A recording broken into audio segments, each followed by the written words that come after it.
just real quick, I definitely want to give a shout out to my wonderful family, my parents, my siblings, and my in-laws, both the in-laws who are the spouses of my siblings, and also my wife's family. I'm so thankful for all of you. You're all wonderful people. My parents truly raised me with love, despite what either of them might think of their efforts, what either of them might think of themselves, despite how much they both beat themselves up for. I'm so thankful for their love and would want them to know that they were truly loving. I'd want my brother Dallin to know that he is the funniest person I know. And it's always fun when we're together. And I'm thankful for his wife, Kimberly, who also served in Mexico. Fun coincidence. She is amazing and a wonderful woman for Dallin. I'm so thankful for my sister, Catherine, who's such a sweet and loving person. Something funny about her is she's got such a good heart. We would spend a lot of time together during these college years, and we would often attend social events together, and she would always be the first and often even the only one to laugh at my jokes. And she did that to show that she loved me and to support me, even when the jokes weren't that funny. She's very good-hearted, and so I'm thankful for her. I'd also want her husband, Ben, to know that I love him.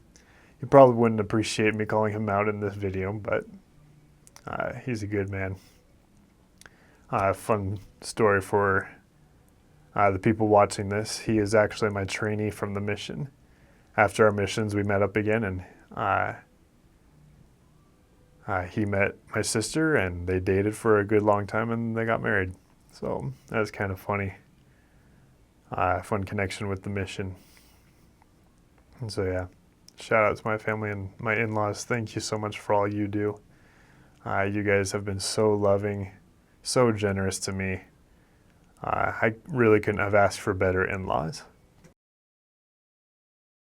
About 2 years ago, I was in my first year at BYU. It was fall 2014. I was rooming with some of my best friends, and actually the rest of the roommates I had also came to be some of my best friends as well. Matt Bell, Macaulay Smith, Trevor Guy, Christian Orr, and Daniel Thompson, all wonderful men. I'm going to be talking about the first one I mentioned, Matt Bell. We've been friends for I think about 10 years now, kind of crazy. The reason I'm bringing up this semester was there was a time when he was kind of interested in this girl, and nothing really happened, but ultimately we became friends, even so, with this girl. For the sake of the story, we'll just call her Sarah. The following semester, Sarah was actually put into our FHE group. This semester was starting. We were starting to meet new members of the ward who had moved into our apartment complex. It was called Bountiful Court. One Monday evening, Sarah and her new roommate, Annalise, approached me and asked if they could have a ride to the Bishoprick's house. We were going to be having Bishoprick FHE. Now, I would have been happy to give Sarah a ride, of course, but I saw her roommate, Annalise, and I thought, absolutely, I need to give these women a ride. And so I start asking Annalise about herself. Turns out she had served her mission in Costa Rica. I had served my mission in Mexico, so it was fun to have someone with whom I could chat in Spanish, and I grew more interested in her. I decided that evening to ask her on a date. I was really into country dancing at the time, so I asked her if she'd be willing to go country dancing with me. And she said no. She said she had to work. So kind of moved on. A couple of weeks later, my friend Matt and I were hanging out at some ward function, and Matt saw Annalise on a second story and pointed her out. And he said, "Hey, there's that girl you were kind of interested in, Annalise. You should go talk to her and ask her out again." And I said, "Nah, I don't think she's interested." But Matt was persistent and said, "No, come on, man, you gotta ask her out again. You gotta give her another shot." So I said, "Okay." So I go up, and she was talking to another guy at the moment, who's also another good buddy of mine, Colin Smith. Shout out to you as well. He was talking to her. My buddy Matt actually went in and talked to Colin to distract him so I could talk to Annalise. I don't think Colin knew that, so I apologize if we never told you that, buddy. I still love you. But yeah, so Matt talked to Colin while I talked to Annalise, and I asked her out again. Said, "Hey, are you doing anything on Tuesday?" She said she would be working again, but she was free the following Tuesday. And so I thought, okay, that's improvement. She kind of said yes this time. And so about a week and a half later, we went country dancing, and it was so fun. I had a great time with her. She seemed like a really cool girl. And so I asked her out right away for a second date for the following Thursday. We went to have dinner at Costa Vida. And you know, it's funny. It didn't quite click for both of us. Neither of us were really feeling it.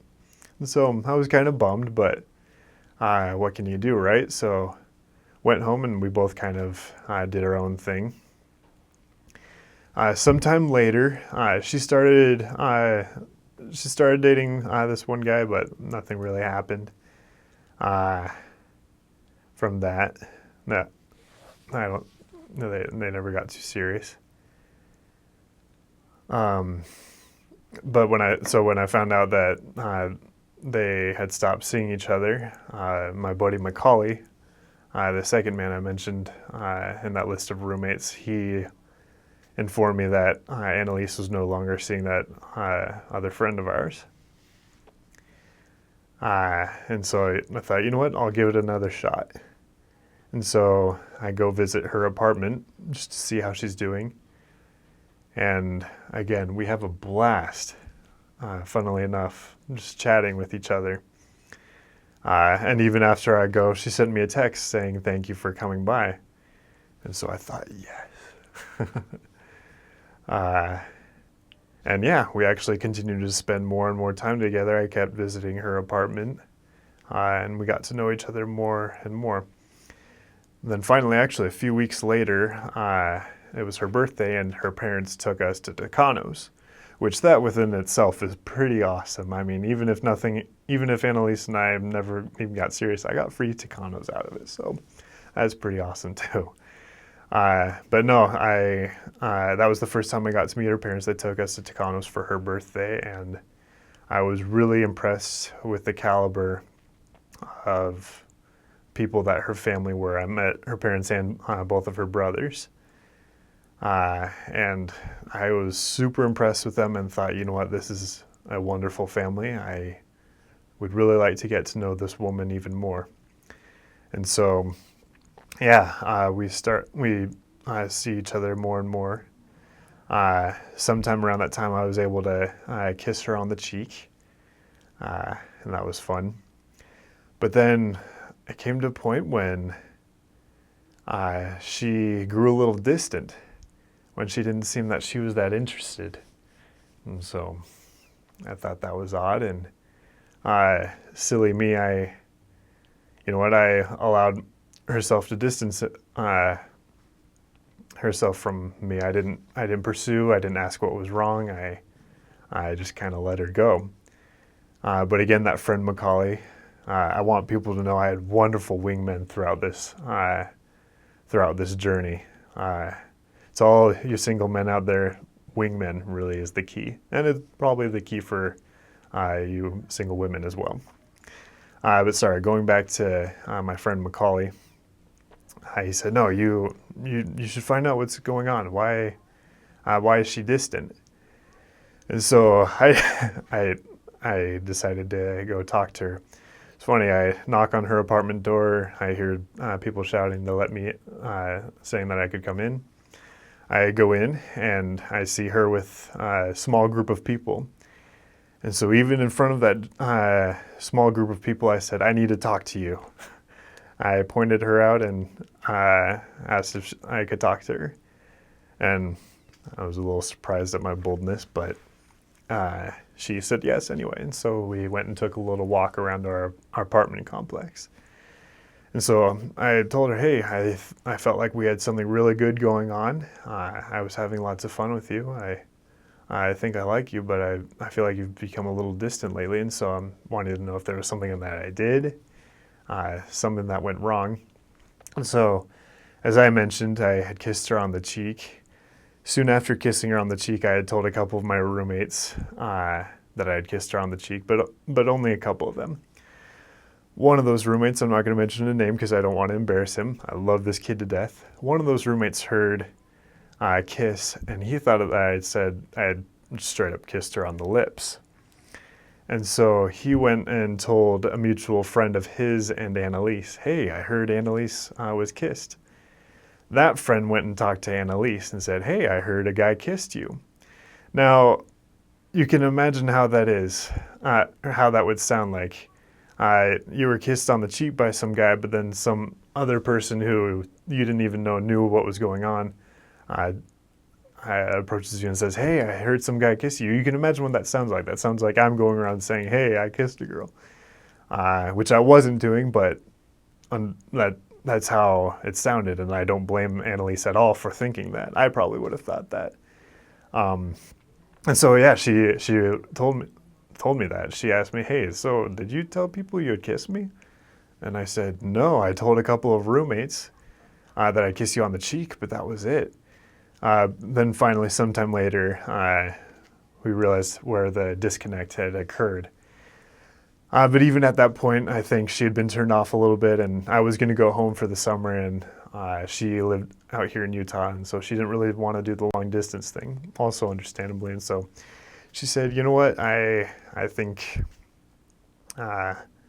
we should see other people, because you're going home for the summer, I'll be out here, and I don't want to do long distance." So I was pretty bummed, but I accepted her decision. But then sometime later, and again, wonderful wingmen is what really is kind of the key. Another guy, and I'll drop his name here, Desson Haney. He and Annalise had also been kind of interested in each other. But at one point he said, "Hey, you know what? You should give Andrew another shot. He really likes you." And so, like, awesome wingman, microphone drop. Annalise reaches out again. So that just asks how I'm doing. Came over to my apartment and visited me, and really, we just took off from there. And that was it. No more major struggles. I did go home for the summer, but we ended up doing long distance, and it was awesome. Long distance wasn't awesome, but I felt like our relationship was getting stronger, which was awesome.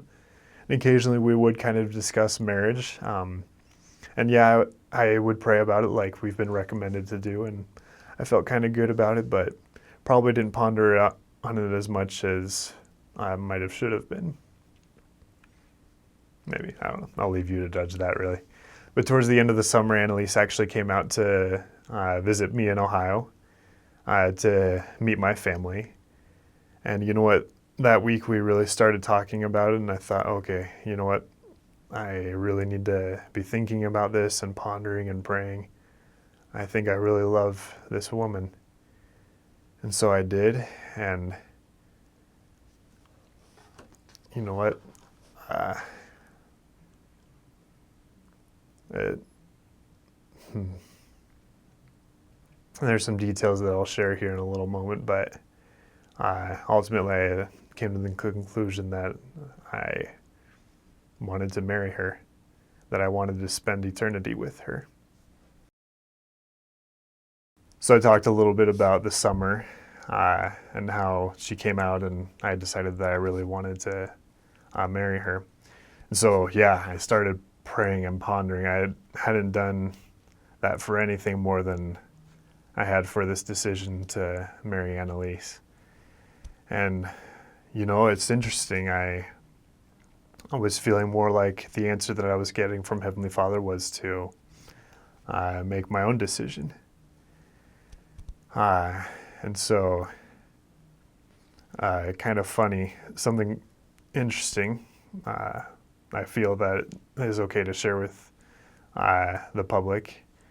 I decided one day, so I was working on homework, fall semester had started, I was back at BYU in my second year, but I could not focus on my homework at all because I was really just thinking about Annalise and how what decisions I wanted to make for eternity.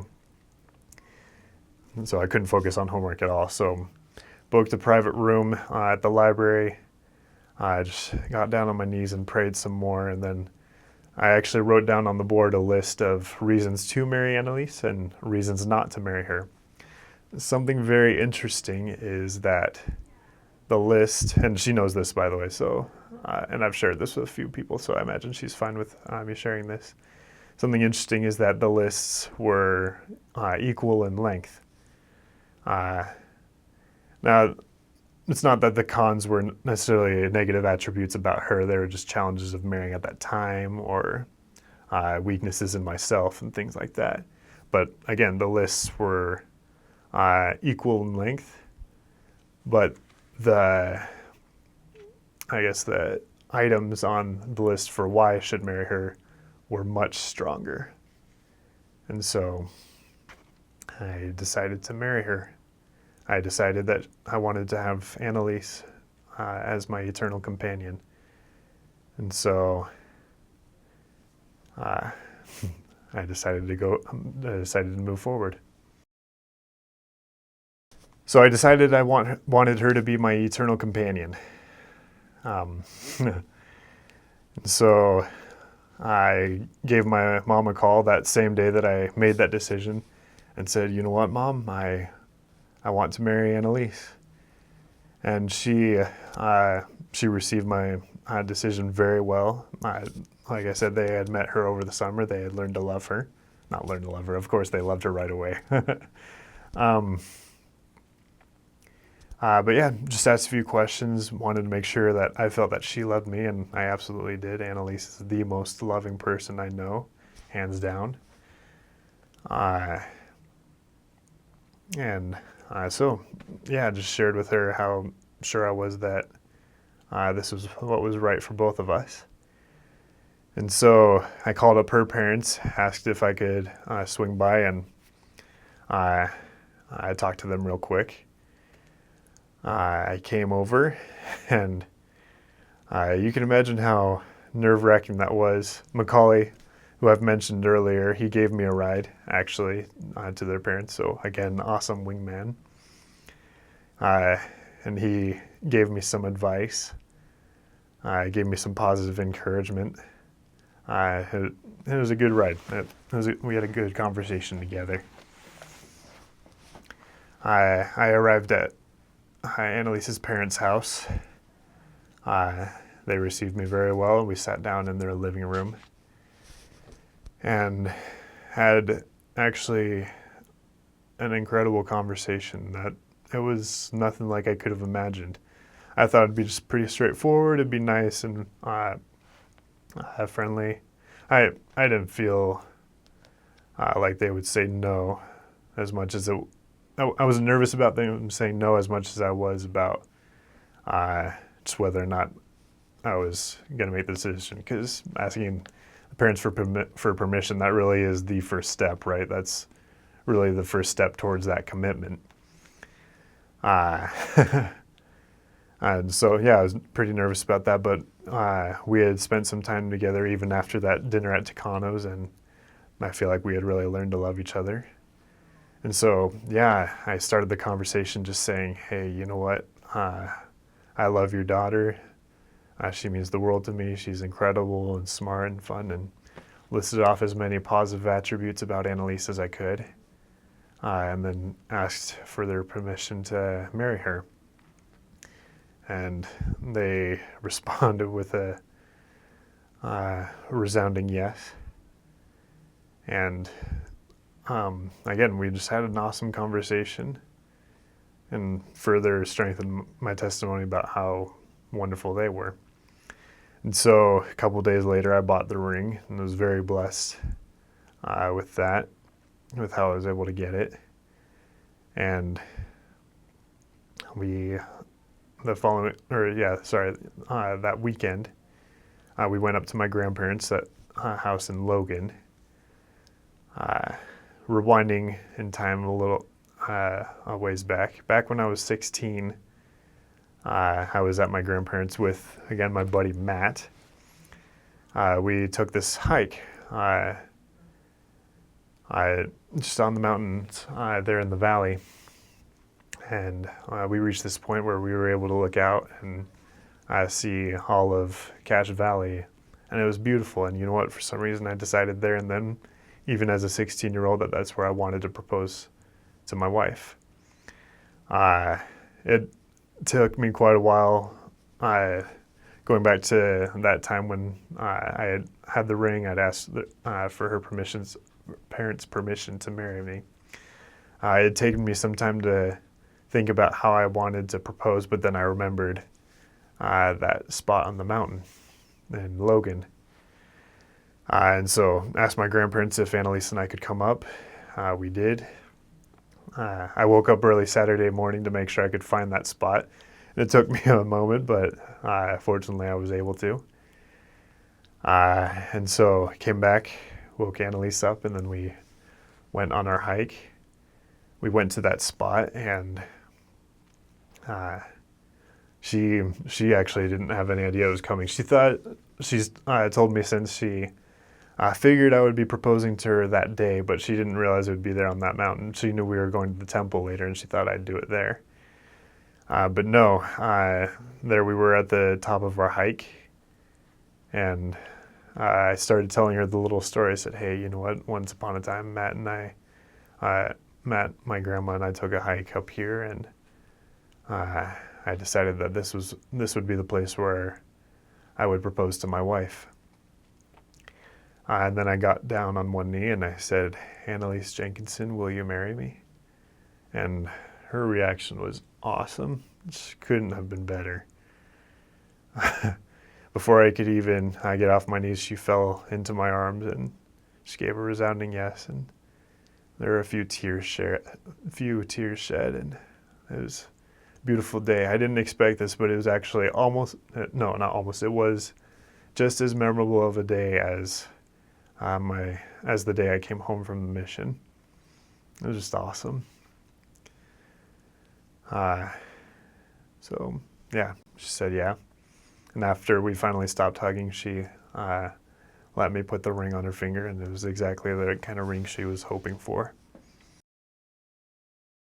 We got engaged September 12th. This was 2015. I came home and immediately began our engagement plans. We called the Mount Timpanogos Temple to schedule an appointment there. And, engagement was rough. I would say it was just like the time before the mission. There was opposition. It's obviously not something that the adversary wants people to do. I would like to share just real quick my testimony of marriage, and that I know that it is part of God's eternal plan for his children, and that it brings everlasting joy. I know this with all my heart. And one of the reasons this isn't the main reason I know it, but one of the reasons I know it is because of how much the adversary attacks it, because of how much opposition there is. Engagement was rough. It was really rough. We planned to get married the following December, and so those 3 months from September to December were challenging. But we endured, and we were married at the Mount Timpanogos Temple December 19th, 2015. And that was the best day of my life, getting married to Annalise Jenkinson, making her Annalise Toronto. Best day of my life, and marriage has just been wonderful. You know, it's kind of funny, my little input on marriage. I can't remember if this was just something that occurred to me or if someone asked, but the question was whether or not the mission or marriage was harder. My answer to that would be that the mission was more consistently difficult, but marriage is probably a little harder. The harder moments of marriage are probably a little harder. So you got to learn to communicate. You two learn about each other's weaknesses. And as perfect as you see each other, you both really have tons of weaknesses. And so you learn to love them. Despite that, you learn to love them unconditionally. I'm still working on that, but I can promise you that I love my wife so much. She is so wonderful and so forgiving. And you know what? I'd really have to say that her love is one of the greatest gifts of God. One of the greatest proofs that Heavenly Father loves me is the fact that He put Annalise in my life. Marriage has been wonderful. And I mentioned at the very beginning of this that now we are expecting our first child, our first baby girl. And so I strongly recommend marriage. I know it's not something that's the number one priority for many of my peers, and you know what, that's entirely a decision between them and the Lord. I wouldn't want them to feel I was judging them, but if they were to ask for my recommendation, I would strongly recommend that they prepare themselves to be married and that they give every effort to find that person, to be the right person, and then find that person with whom they could spend eternity. Because marriage is so wonderful.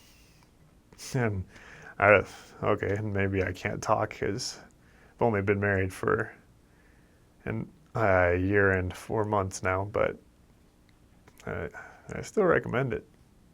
I still strongly recommend it. It is part of Heavenly Father's plan. Here in a few months, my wife and I will have the wonderful blessing to be able to have our first child.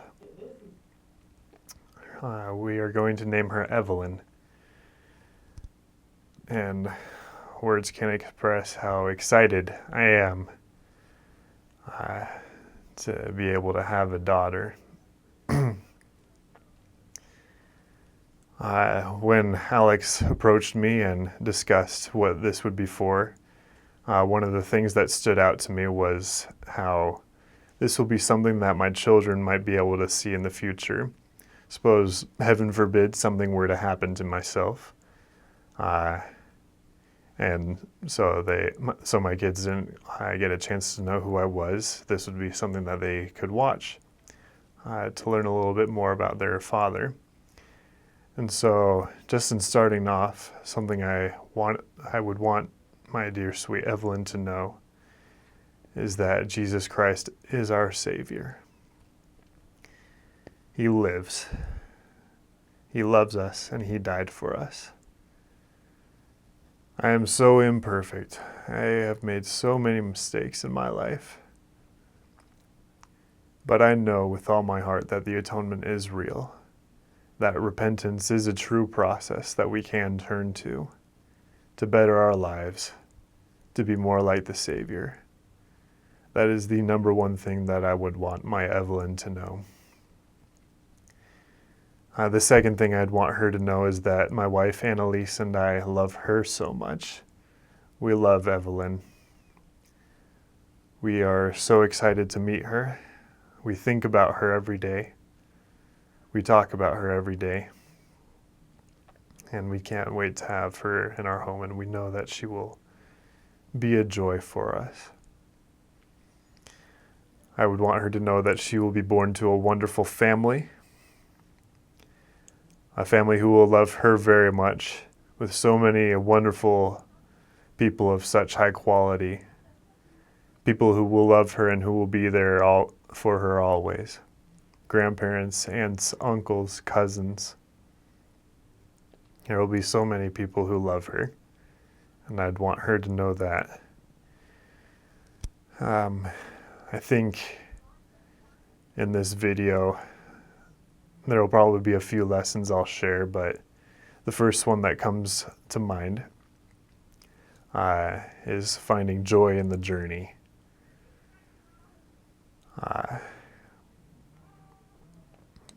I would say this lesson initiated its course, its implementation, as I served my mission. I loved my mission. It was hard, and I'll talk a little bit more about my mission in a little bit. But I absolutely learned that no matter how hard things can get, one can absolutely find joy in the journey. And so I'd want Evelyn to know that. Now, I've actually shared a little bit about my mission in another one of Alex Belinsky's channels, the Prepare to Serve. I spoke about my experience in the Mexico Monterrey West mission. Just a quick recap, because I invite you to, if you're going to serve in that mission, I invite you to watch those videos. I served in the Mexico Monterrey West mission. About 4 months beforehand, it became the Mexico Saltillo mission. I had the opportunity to serve under 4 mission presidents. And I imagine whoever's watching this is going to say, wow, that's a lot of mission presidents. What did he do? Did he go home and then come back? No, I served 2 years straight and had 4 mission presidents. What happened was I waited for my visa in Salt Lake.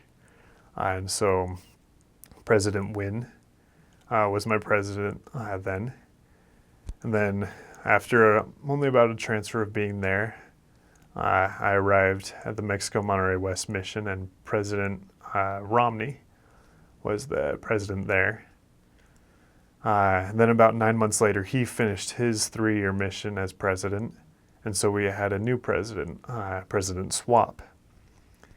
But then about a year after President Swap began his mission, as I mentioned, the mission split into the Saltillo mission, and I went to the new mission and began with yet another president, President Rodriguez. All 4 amazing, wonderful men.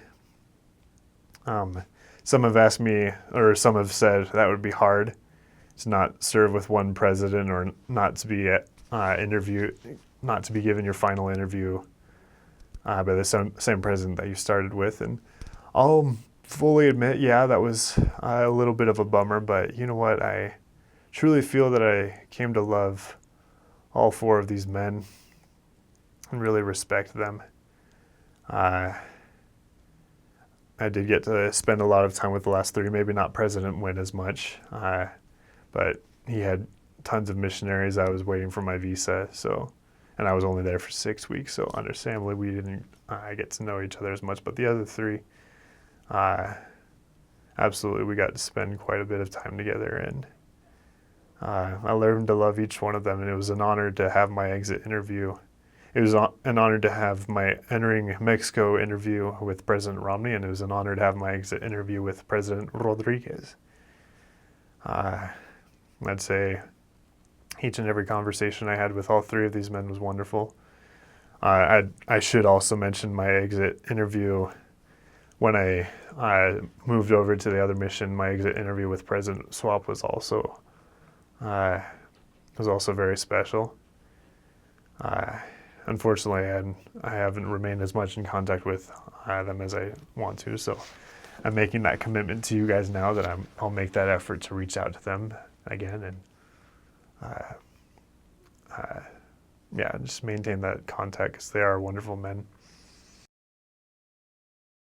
So I've mentioned before, one of the main lessons was finding joy in the journey. The mission was so hard, honestly. It was rough. I'll admit in the first few months I had some experience with homesickness. But you know what? I wanted to serve. I wanted to be out there. I knew that's where I belonged. And so I would just force myself every day to find what I enjoyed. And, you know, it's fun. I'd say the first thing was food. I realized I probably wouldn't get food like I was having at home, so or sorry, I wouldn't get the same food there on the mission that I would at home. Now I love home food, but obviously the food is different, and so recognizing that really kind of initiated those paths to finding joy in the journey. But then something else that really helped was remembering that just because, even if I were to leave the mission and go home, it's not like challenges would go away. It's not like life would suddenly become easy or perfect or I wouldn't have problems. Life at home is challenging too. And so I might as well be where I belong to be while I'm enduring whatever challenges are there. And so I invite all missionaries who are serving soon, who will be serving soon, to keep that in mind when the challenges come, when the storms arise. Another lesson I would share comes in a lot with forgiving yourself. Now, before I say anything, I share that I strongly believe that obedience is the first law of heaven. And so no matter how many missionaries you meet who say obedience isn't that important, or how many disobedient missionaries you see who seem to have tons of success, obedience is key. Be obedient. Having said that, learn to forgive yourself. Don't be so hard on yourself. You will make mistakes. I would want you to know that the atonement applies just as much to you as it does to the people that you teach. So don't be hard on yourself. Try hard, do your best, but just recognize that you'll make mistakes and everything will be all right, and you'll learn to enjoy your mission even more. You'll learn to find joy a little more easily. All throughout my mission, I would frequently tell the people that I met that I hoped to return to Monterey and the various cities where I served, Saltillo and Monclova. I'd frequently tell them that I hope to return one day. And I truly meant it. I would spend lots of time thinking about how I would be able to do that, how I'd try my best to return and visit them and see how they were doing, because I love that people so much. If you're watching, I want to tell you that I love you. And I want everyone that I met in Mexico to know that just because I haven't come back or just because I haven't reached out doesn't mean that I've stopped loving you. I want you to know that it does not mean that I've stopped thinking about you. I think about my time in Mexico at some point every day. Not a day goes by that I don't think about the mission or the wonderful people that I met there. Unfortunately, as some of you probably predicted, life does happen. We go to school, we start getting jobs, we get married, and so it becomes really hard to come back.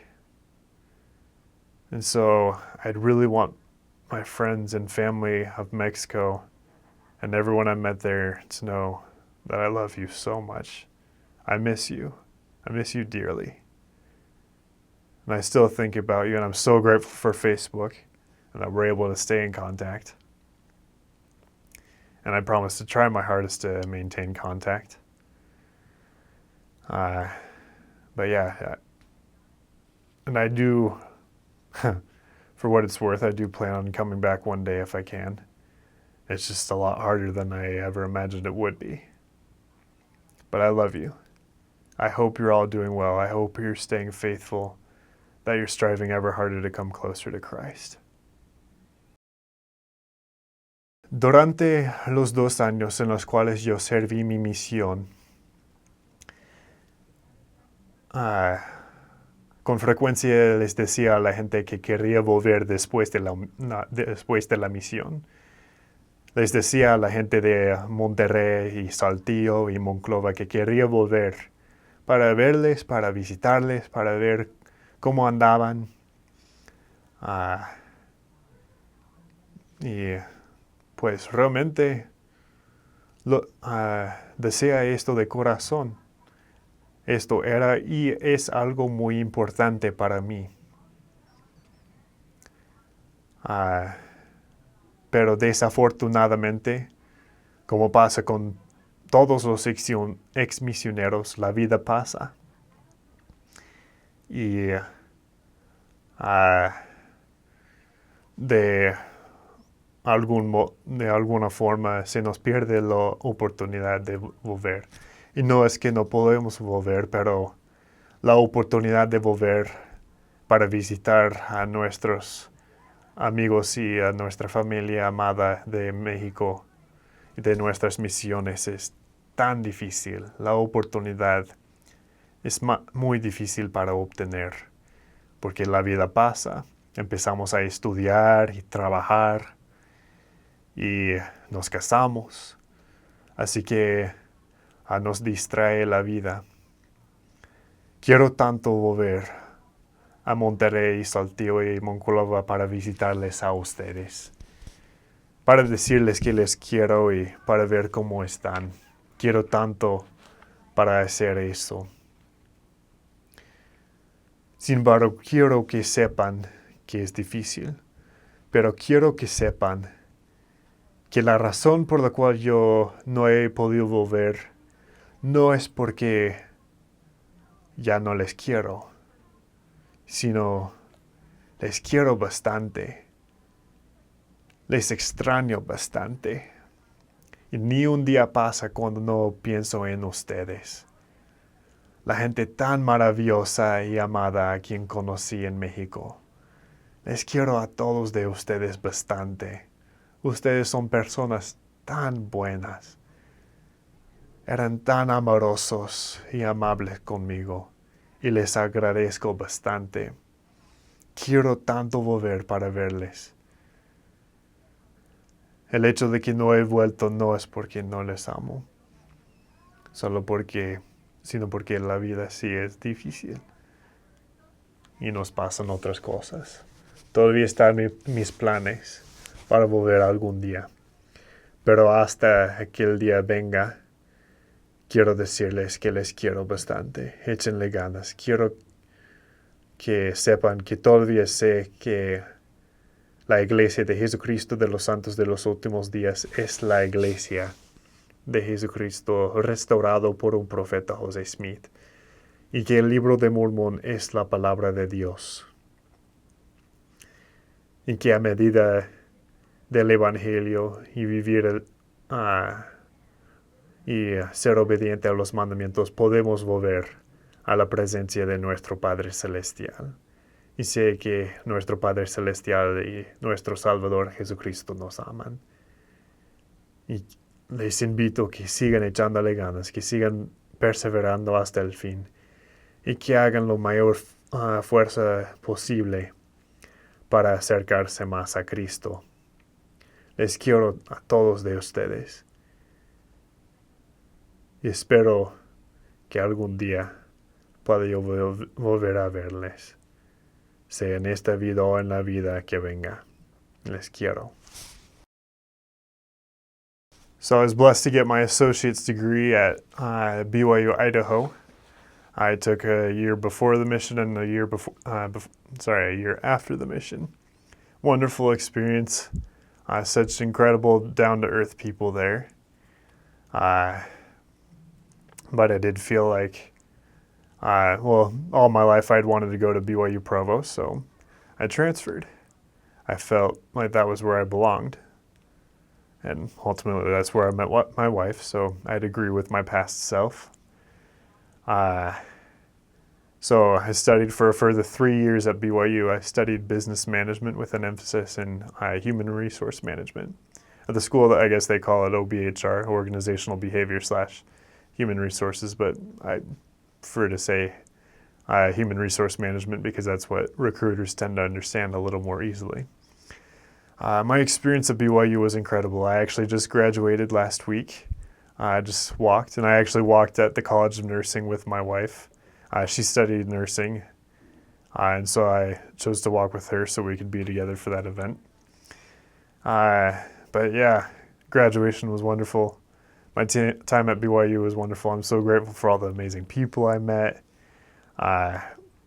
for the great classes, for all the things that I learned, for the wonderful experiences that I had. I guess a couple of small things from my experience there. There was a quote I'd like to share from graduation. I think this was actually from the member of the 70 who spoke.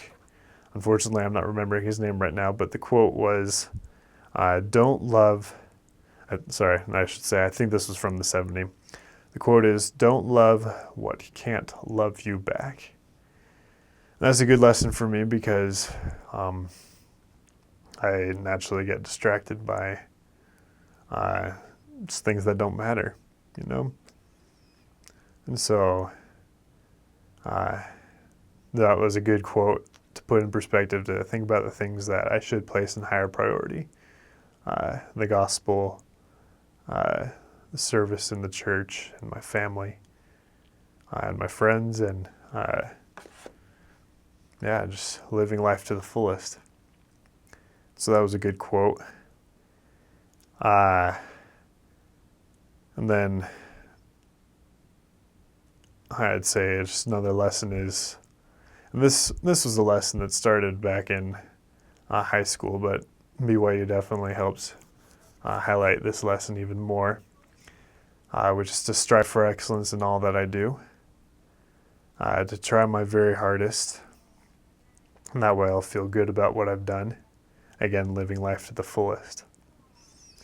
Just one more thing that I'd like to throw out that I loved about BYU is how I would frequently see people that I had known in many different aspects of my life, whether it be from my hometown in Ohio, or who also transferred from BYU, Idaho, or from the mission, or even family who lived further away in different parts of the country. There was one day I met different people from each of those groups, all on that same day. And there were several other days that were similar. That was just so fun and so special to me. I'd have to say that I learned from that one of my ideal pictures of heaven is just being there with all my loved ones from all different walks of life and from all different situations and states that I lived in. And again, I have BYU to thank for that opportunity. So thankful for that school. So thankful for the blessing that I had to attend for those wonderful 3 years. And so thankful for that. To finish, I'd just like to say that I'm so grateful for the wonderful life that I've lived. And really, many would probably argue that it's just beginning. Even though I've got my undergrad and my mission out of the way, still got a lot in the future.